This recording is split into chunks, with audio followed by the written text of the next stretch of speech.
I'm 28 years old and I have an older sister, Olivia, who's 31. Honestly, she hasn't really got her life together, but for some reason our parents treat her like she's the golden child ever since we were kids. Olivia has had this idea in her head that I'm out to steal her thunder or something. Because of that, she's pretty much dedicated her life to one-upping me in everything. Let me break it down for you. It's not just the typical brother-sister rivalry where you might argue over who gets the last piece of cake or something. This goes way deeper. If I decided to learn something new and cool like archery, the next thing I know, Olivia is string around school with her own bow and arrows, telling everyone she's into archery too. And it didn't stop at hobbies. If I ever mentioned in my diary that I liked a guy, bam, she'd be all over him the very next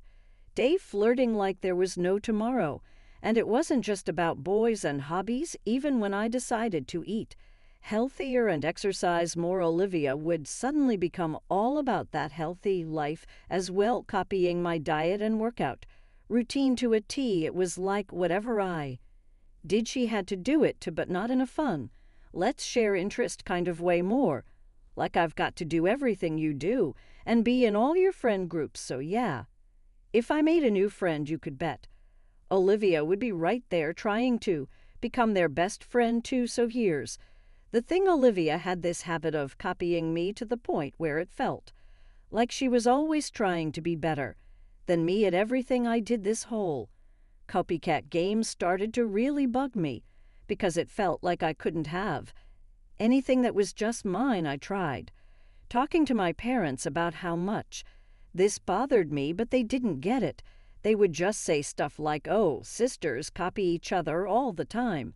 It's normal," and they made it seem like I was being silly for wanting to keep some of my interests just to myself.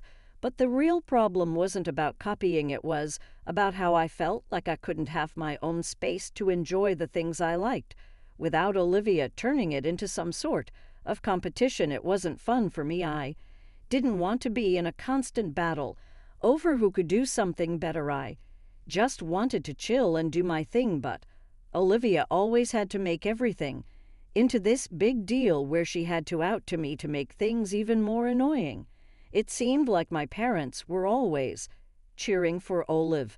Even when I was the one who really cared about whatever we were doing, they would never miss any event or thing Olivia was part of, even if it meant taking time off work. But when it was my turn, suddenly their schedules were too packed and my stuff didn't seem to matter as much to them. It felt like they were always making a bigger fuss over her achievements and kind of just brushing mine aside. All right, let me tell you how Olivia enjoyed being the center of attention all the time. She used every chance she got to rub it in my face how much our parents seemed to favor her over me. She'd whisper mean things to me when we were near our parents, and if I showed any sign of getting upset, she'd act all innocent, pretending she didn't know why I was bothered. But when we were alone, she'd be even meaner, telling me I should just disappear because nobody would even notice I was gone. Olivia would also tell me to stop being sad about always being in second place to her and everything, but her mean behavior didn't stop with just words. She actually bullied me physically at school a bunch of times. She'd do things like trip me on purpose where everyone could see, or hit me, then say it was just a dare from her friends. When my teachers noticed what was happening, they called in my parents to talk about it. They were so serious, they even mentioned suspending me. My parents would tell the school that this was just sibling stuff and they deal with it at home. But at home, Olivia would twist the story, making it seem like from the beginning it seemed like I was the troublemaker, and Olivia's reactions were a result of my actions. Olivia had a talent for turning everything upside down, especially when it involved me. Our parents, bless their hearts, seemed to have blinders on whenever Olivia was involved. Even when she did something outrageously mean, they turned a blind eye if ever they came close to Questioning her actions, Olivia could turn on the waterworks like nobody's business. She'd sob and claim that I was fabricating tales out of sheer jealousy. Unfortunately, this defense worked every single time. My friends, who were true troopers through all of this, began calling Olivia out on her nasty behavior towards me. This seemed to be the cue for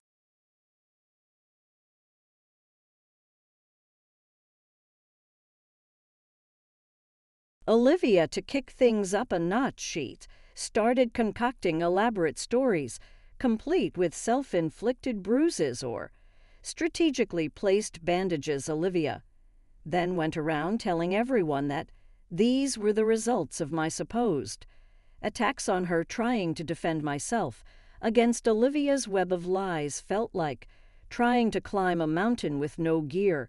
She was relentless, weaving her tales to anyone who listened, anyone I never spoken to, laughed with, or dared to develop a crush on. Her aim was to make them see me through her twisted lens. The result, my high school experience, was less about learning and growing and more about surviving Olivia's campaign of terror. Just when I thought it couldn't hit worse, it did. After Olivia finished high school and took the gap year due to low grades for college admission, I was ready to start my own college journey. Through hard work and maybe a sprinkle of luck, I landed enough scholarships to cover my tuition. I was proud, relieved even, but then the bombshell dropped in a casual conversation. My parents let slip that they had been saving up for both our college funds. Since I didn't need my share, they decided to funnel everything, including the money earmarked for me, into Olivia's bottomless pit of needs.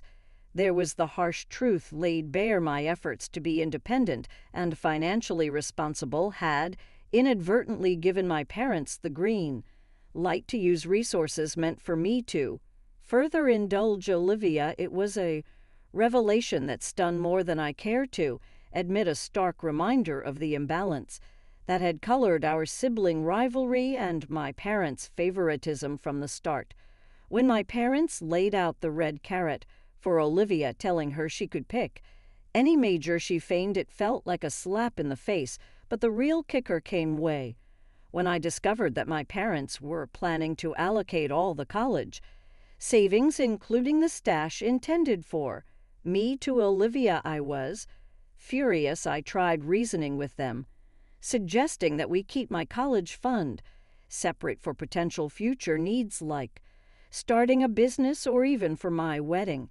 However, the conversation didn't go as planned. They hit me with the "it's our money and we'll spend it how we like" speech, insisting that Olivia needed it more than I did. Despite my attempts to argue, they weren't receptive and told me it was time to learn to F for myself. That night I cried myself to sleep, feeling like no matter what I did, Olivia would always be the golden child and I remain a mere family footnote. As college move-in day approached, I packed up my life, making sure I took everything to avoid any reason to return home.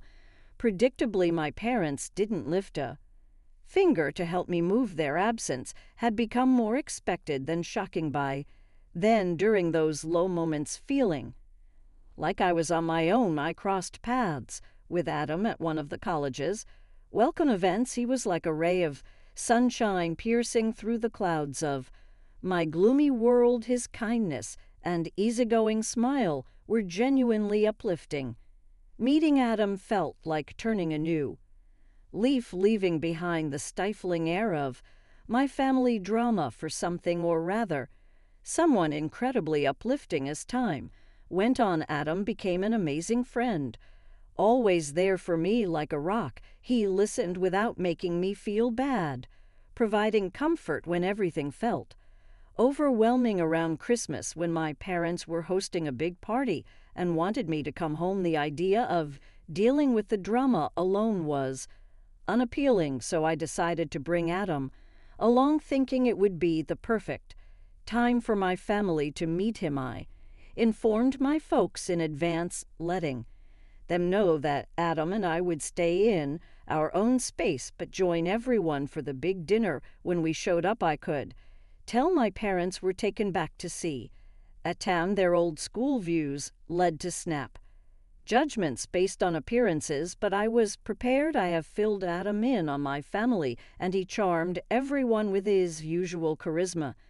Even catching my mom off guard with a bouquet of flowers that night, Adam became the star of the show, dropping clever jokes and being his awesome self. He won everyone over with his friendliness, making a sweet speech thanking my parents for letting him join our family gathering. It was cool to see my cousins jokingly ask if he had any brothers, and I was genuinely glad to witness everyone taking to my boyfriend so well. However, I couldn't help but notice Olivia looking extremely annoyed, brewing in her own anger as the evening progressed. Olivia started drinking excessively and whispered things to some of our relatives. It was evident that she wasn't happy about Adam being there and seemed to be plotting something. Right in the middle of dinner, she blurted out loudly, asking me if Adam and I were serious. The sudden question made everyone stop and look at us without hesitation. I grabbed Adam's hand and affirmed that we were indeed serious about each other.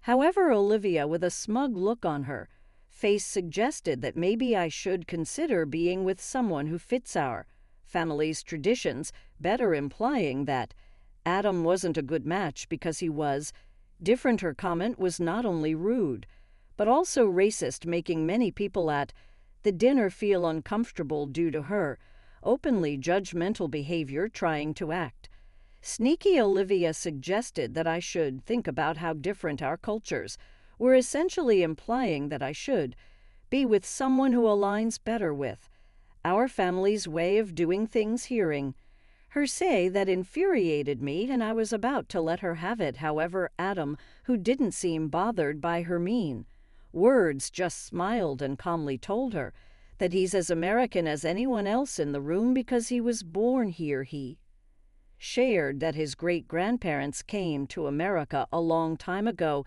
and that his family has always taught him to respect all different cultures and beliefs. While I was upset that Adam had to defend himself to my family, the way he handled Olivia's nasty remarks only strengthened my certainty that he was the perfect guy for me. After Adam stood up for himself, nobody was thinking too highly of Olivia. People didn't appreciate how she tried to call out my boyfriend in front of everyone. For the rest of the evening, Olivia sat by herself, looking angry and sipping on her drink, especially after we all went back to college. I was so fed up with her behavior that I sent her a lengthy text. It's expressing my embarrassment to call her my sister and hoping she would stay out of my life. I didn't even want people to know we were related. She responded with a short text that simply said, "Same here." Since that big argument, I haven't spoken to Olivia at all. Adam and I successfully completed college and now both hold excellent jobs. 3 years ago, we decided to tie the knot. I invited my parents to the wedding, but made it clear that Olivia wasn't welcome. Despite my mom's attempts to change my mind, I wanted our wedding to be truly special and extravagant. My parents were quite shocked by how amazing everything looked. My mom was blown away, and my dad, who typically doesn't say much, remains silent throughout the ceremony. Our guests, including friends and Adam's family, got to meet my parents. It didn't take long for everyone to notice the stark contrast in wealth between Adam's family and mine. After the wedding, my parents approached me expressing surprise at the amount spent on the event and the wealth of Adam's family. My mom was curious about how we could afford such an extravagant wedding, and I assured her that Adam and I were doing well for ourselves. I wanted them to understand that our decision to get married wasn't solely based on financial considerations. Looking back, I realized it might have been a mistake to disclose so much about our financial situation to my parents. 2 years ago, my parents unexpectedly reached out for help. They explained that My dad had retired and they had depleted. Their savings on home renovations they asked if I could lend them a hand with, money a surprising request considering their usual behavior despite feeling like I didn't quite fit in with my family. It felt somewhat comforting to be the one they turned to. They requested $3,000 every month, which would cover their bills and increasing medical costs as they aged. At that time I was doing well at work, and Adam and I were in a good financial position. Without much hesitation I agreed, considering it my duty to assist my parents in their time of need. When Adam learned about the substantial monthly contribution, he was taken aback. He pointed out that $3,000 was a significant amount for them to request despite the financial strain.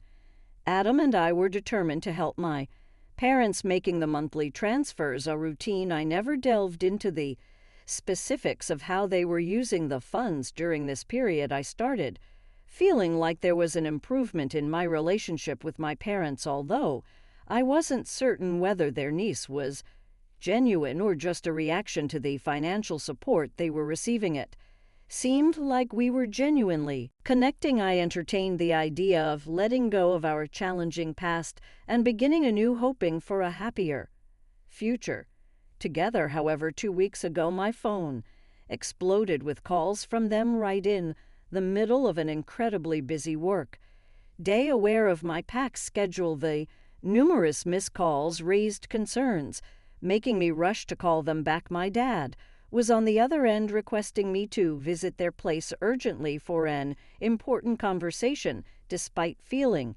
worn out after a long day at work, I agreed. Curious about the nature of their request, that evening I showed up at their doorstep feeling a mix of fatigue and curiosity. They both appeared nervous, escalating my worry. When I inquired about their well-being, they began the conversation by expressing gratitude for the financial support I had been providing. Bewildered, I sat there as my mom disclosed some unexpected news. She revealed that my sister Olivia, whom I didn't even know was married, was attempting to start a family. Olivia had been struggling with infertility for a considerable period, and her journey had been challenging after facing a miscarriage. Olivia was now exploring IVF, a costly medical procedure.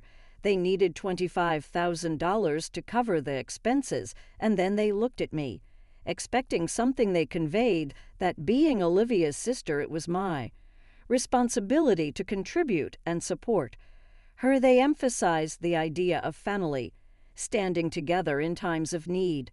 Listening to their request, I was completely taken aback. The notion that I should provide such a substantial amount for Olivia, especially considering our turbulent relationship, was mind-boggling.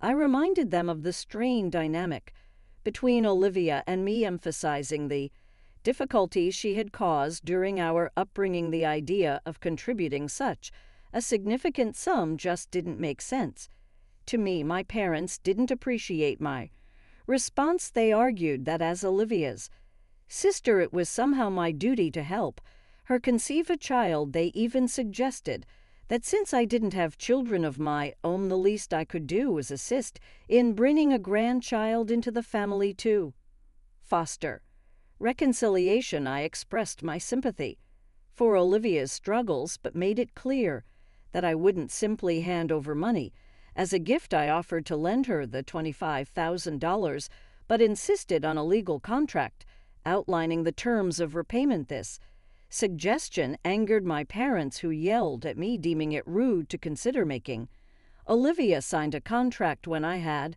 ample money at my disposal. According to my mom, I was being selfish, and Olivia needed the money more than I did.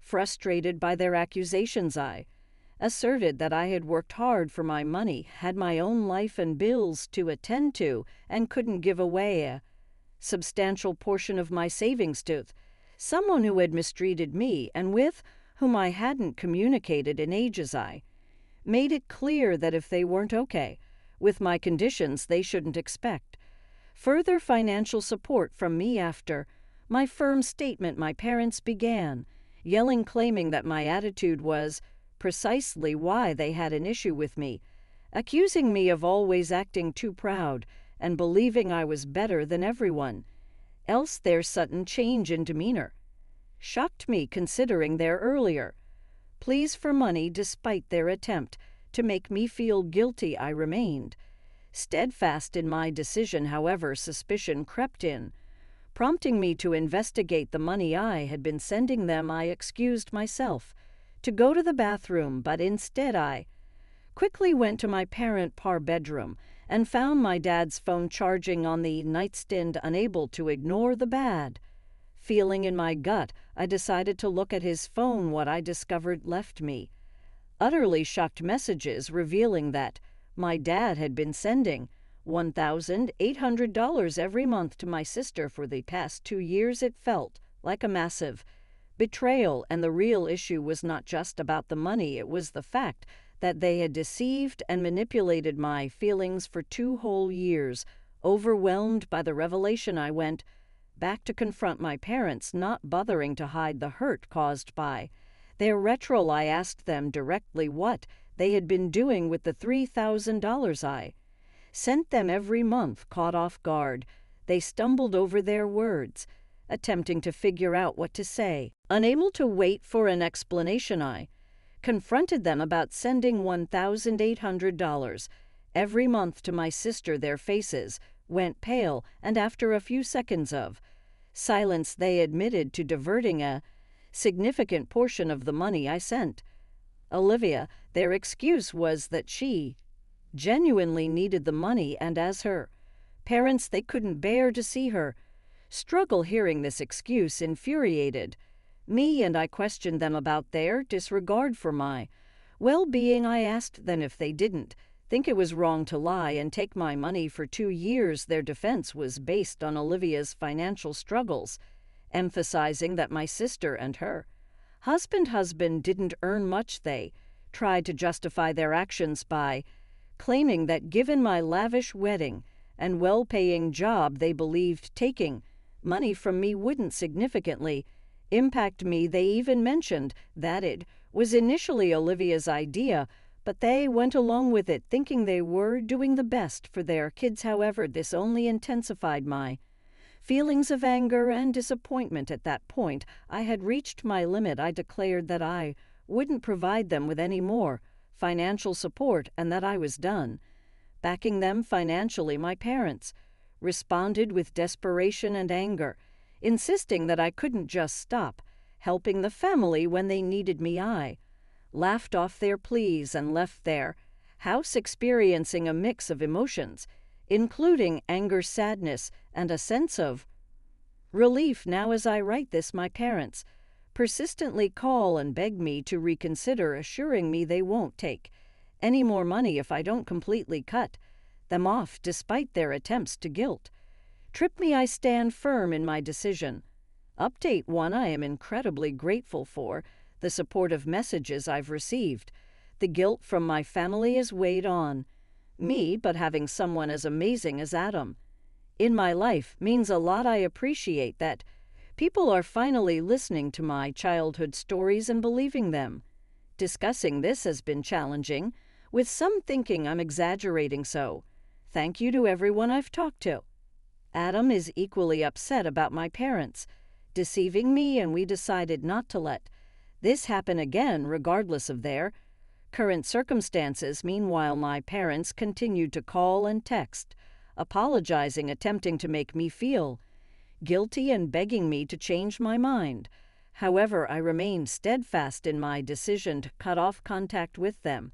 Update 2: It's been about 2 weeks since my last update, and something unexpected happened out of the blue. Olivia, my step sister, messaged me. I was surprised because I didn't even know she had my number. Instead of apologizing, she sent me a mean and lengthy text calling me selfish and childish, expressing her long-standing dislike for me. She even went so far as to label me a gold digger, making baseless accusations. Olivia claimed that I only married Adam for his money and insisted that I should share my wealth with our family because, well, we're family. She expressed regret for not being me to me.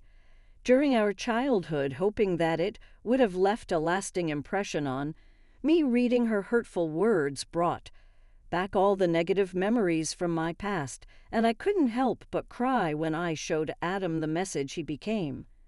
Furious and decided to take matters into his own hands, Adam initiated a group chat on Messenger with my parents, Olivia, and several relatives and cousins. He shared screenshots of Olivia's message and exposed the lies my parents and Olivia had been telling me for the past 2 years, including the bullying I endured during our childhood. The revelation sparked an intense response from our relatives who were shocked by my current actions and appalled by Olivia's deceitfulness. In subsequent calls with family members, I disclosed more details about how my parents were diverting $1,800 every month to Olivia from the funds I believed were intended for them. The pressure from our relatives embarrassed my parents, who reached out pleading with me to delete the group chat and pretend it never happened. However, Adam stood firm, refusing to let them off the hook. He warned them that any attempt to ask us for money again would result in legal action, hiring the best lawyers to take them to court. This threat scared them, and they refrained from contacting me. Other family members informed me that my parents were deeply ashamed, especially after addressing Olivia's actions. Despite their apology and newfound awareness, I decided to keep them out of my life, focusing on happiness with Adam, away from the drama. Update 3: I want to express my gratitude for the incredible support you've all provided. The overwhelming encouragement has been amazing, prompting Adam and me to consider seeking therapy to navigate the challenging emotions surrounding my decision to cut ties with my parents and the betrayal by my family. The silence from my parents and Olivia following Adam's stern warning assures me that they are too scared to reach out. Moving forward, I aim to prioritize self-care and concentrate on the positive aspects of my life, particularly my time with Adam. While challenges may arise, I remain hopeful that with the right support, things will improve. I hope this will be the final update on this matter.